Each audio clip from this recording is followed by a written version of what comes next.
ಸೂರಜ್ ವಿರುದ್ಧ ಯಾವೆಲ್ಲ ಸಾಕ್ಷ್ಯಗಳು ದಾಖಲಾಗಿದೆ, ಯಾವೆಲ್ಲ ಸೆಕ್ಷನ್ಗಳು, IPC ಸೆಕ್ಷನ್ 377, 342, 506 ಅಡಿಯಲ್ಲಿ ಪ್ರಕರಣವನ್ನು ದಾಖಲಿಸಿಕೊಳ್ಳಲಾಗಿದೆ. ಸೆಕ್ಷನ್ 377 ಬಲವಂತವಾಗಿ ದೌರ್ಜನ್ಯವನ್ನು ಎಸಗಿರುವಂತಹದ್ದು, ಸೆಕ್ಷನ್ 342, 506 ಜೀವ ಬೆದರಿಕೆಯನ್ನು ಹೇಳ್ತಾ ಇರುವಂತಹದ್ದು. ಈ ಸೆಕ್ಷನ್ ಅಡಿಯಲ್ಲಿ ಪ್ರಕರಣ ದಾಖಲಾಗಿರುವಂತಹದ್ದು.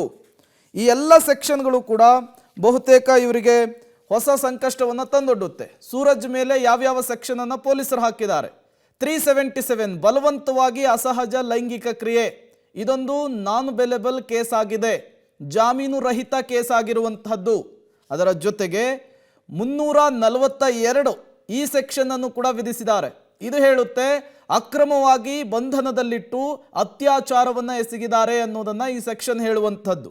ಈ ಸೆಕ್ಷನ್ ಅನ್ನು ಕೂಡ ಹಾಕಿರುವಂತಹದ್ದು ಪೊಲೀಸರು. ಇನ್ನು 506 ಅನ್ನು ಕೂಡ ಹಾಕಿದ್ದಾರೆ. ಇದು ಜೀವ ಬೆದರಿಕೆಯ ಹೇಳುವಂತಹ ಸೆಕ್ಷನ್ನು, ಇದನ್ನು ಕೂಡ ಹಾಕಿರುವಂತಹದ್ದು. ಇವೆಲ್ಲವೂ ಕೂಡ ಸೂರಜ್ ಅವರ ಮೇಲೆ ದಾಖಲಾಗಿರುವಂತಹ ದೂರಿನ ಅನ್ವಯ ಹಾಕಿರುವಂತಹ ಸೆಕ್ಷನ್ಗಳು.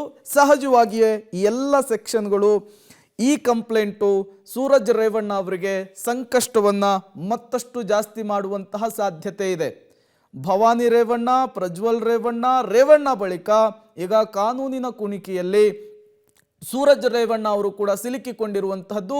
ಈ ಪ್ರಕರಣಗಳಲ್ಲಿ ಮುಂದಿನ ದಿನಗಳಲ್ಲಿ ಯಾವ ರೀತಿಯ ಬೆಳವಣಿಗೆಗಳಾಗುತ್ತೆ, ಏನೆಲ್ಲ ಟ್ವಿಸ್ಟು ಟರ್ನ್ಗಳು ಸಿಗುತ್ತೆ, ಮತ್ತೇನೇನೆಲ್ಲ ರೋಚಕ ಸಂಗತಿಗಳು ಹೊರಬರುತ್ತೆ ಅನ್ನುವಂತಹ ಕುತೂಹಲವಂತೂ ಸಹಜವಾಗಿಯೇ ಇದೆ. ಈಗಾಗಲೇ ಪೊಲೀಸರು ತನಿಖೆಯನ್ನು ನಡೆಸಲಿಕ್ಕೆ ಮುಂದಾಗಿದ್ದಾರೆ. ನ್ಯಾಯಾಧೀಶರು ಎಷ್ಟು ದಿನಗಳ ಕಾಲ ಪೊಲೀಸರ ಕಸ್ಟಡಿಗೆ ಕೊಡ್ತಾರೆ ಅನ್ನೋದರ ಮೇಲೆ ತನಿಖೆ ಮುಂದುವರೆದುಕೊಂತಾ ಹೋಗುತ್ತೆ.